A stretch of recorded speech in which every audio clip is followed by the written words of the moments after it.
आज बीए द्वितीय वर्ष के द्वितीय प्रश्न पत्र भारतीय राज्य व्यवस्था के अंतर्गत हम मूल अधिकारों के बारे में विवेचन कर रहे हैं और मूल अधिकारों के बारे में प्रारंभिक जानकारी के पश्चात स्वतंत्रता के मूल अधिकार के बारे में हम महत्वपूर्ण विवेचन कर रहे थे। इसी क्रम में आज हम अपराध की दोष सिद्धि के विषय में संरक्षण विषय पर चर्चा करेंगे, जो कि भारतीय संविधान के अनुच्छेद 20 में दिया गया है। इस अनुच्छेद में कहा गया है कि किसी व्यक्ति को उस समय तक अपराधी नहीं ठहराया जा सकता जब तक कि उसने अपराध के समय में लागू किसी कानून का उल्लंघन नहीं किया हो। इसके साथ ही एक अपराध के लिए व्यक्ति को एक ही बार दंड दिया जा सकता है। किसी अपराध में अभियुक्त व्यक्ति को स्वयं अपने विरुद्ध गवाही देने के लिए बाध्य नहीं किया जा सकता।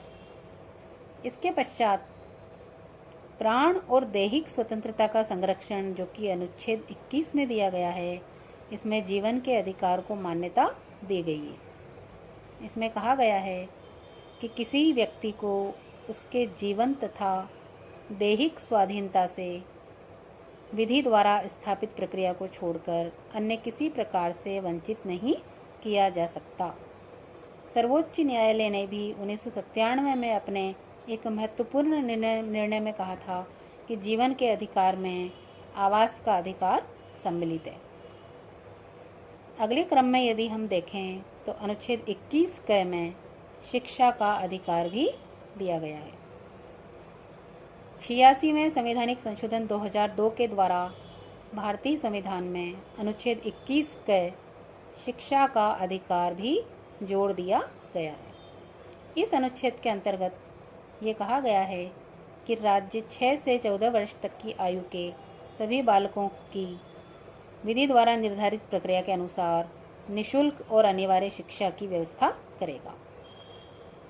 44वें संवैधानिक संशोधन, जो कि 1979 में हुआ, उसके द्वारा जीवन और व्यक्तिगत स्वतंत्रता के अधिकार को और भी अधिक महत्व प्रदान किया गया। अब आपातकाल में भी जीवन और व्यक्तिगत स्वतंत्रता के अधिकार को समाप्त या सीमित नहीं किया जा सकता।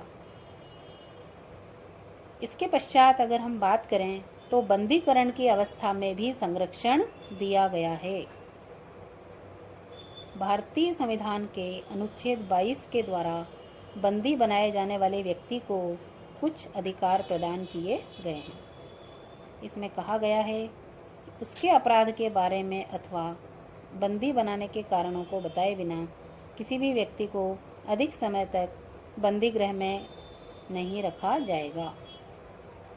उसे वकील से परामर्श करने और अपने बचाव के लिए प्रबंध करने का अधिकार होगा तथा बंदी बनाए जाने के 24 घंटे के अंदर अंदर, इसमें बंदी गृह से न्यायालय तक जाने का समय शामिल नहीं है, उसे निकटतम न्यायाधीश के समक्ष उपस्थित किया जाएगा।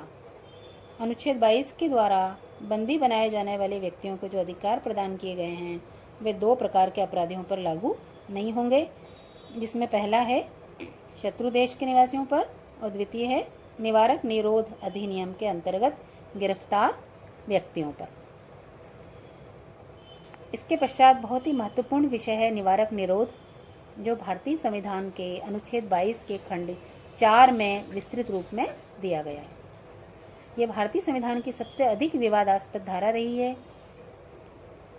यद्यपि संविधान में निवारक निरोध की परिभाषा तो नहीं की गई है, फिर भी यह कहा जा सकता है कि निवारक निरोध का तात्पर्य वास्तव में किसी प्रकार का अपराध किए जाने से पूर्व और बिना किसी प्रकार की न्यायिक प्रक्रिया के ही नजरबंदी है।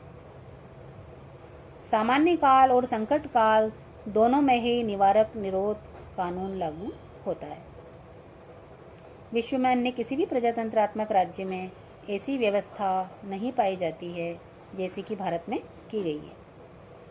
ब्रिटेन और अमेरिका आदि प्रजातंत्रात्मक राज्यों में केवल युद्ध काल में ही इसका आश्रय लिया जाता रहा है, लेकिन भारतीय संविधान में युद्ध और शांति दोनों ही समयों के लिए निवारक निरोध की व्यवस्था की गई है।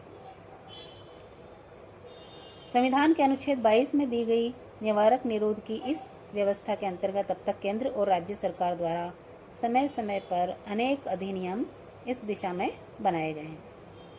केंद्र सरकार द्वारा बनाए गए जो प्रमुख अधिनियम हैं उनमें प्रमुख है पहला, निवारक नज़रबंदी अधिनियम 1950 से 1969 तक लागू रहा। दूसरा, आंतरिक सुरक्षा व्यवस्था अधिनियम या मीसा जो 1971 से अप्रैल 1979 तक लागू रहा।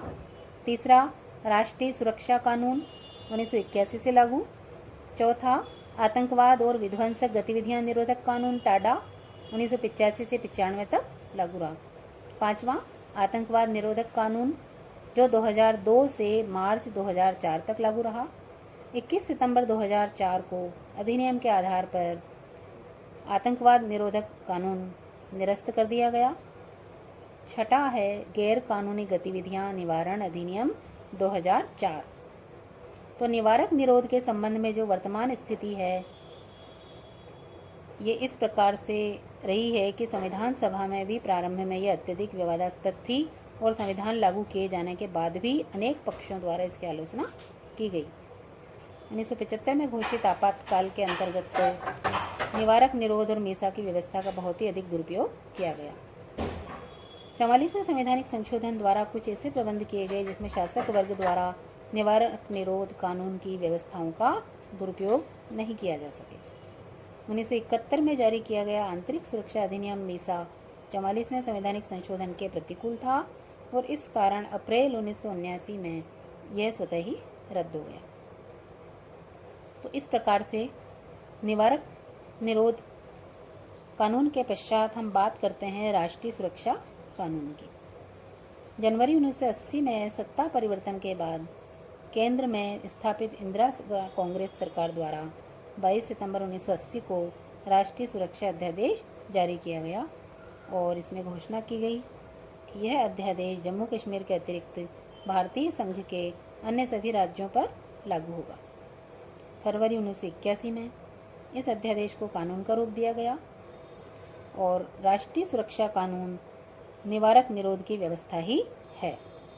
तो इस प्रकार से आज हमने स्वतंत्रता के मूल अधिकार के अंतर्गत अपराध की दोष सिद्धि के विषय में संरक्षण, प्राण और दैहिक स्वतंत्रता का संरक्षण, शिक्षा का अधिकार, बंदीकरण की व्यवस्था में संरक्षण और निवारक निरोध के बारे में चर्चा की। आगे के अध्यायों में हम अभी मूल अधिकार के बारे में ही चर्चा करेंगे क्योंकि ये बहुत ही विस्तृत और व्यापक विषय है। धन्यवाद।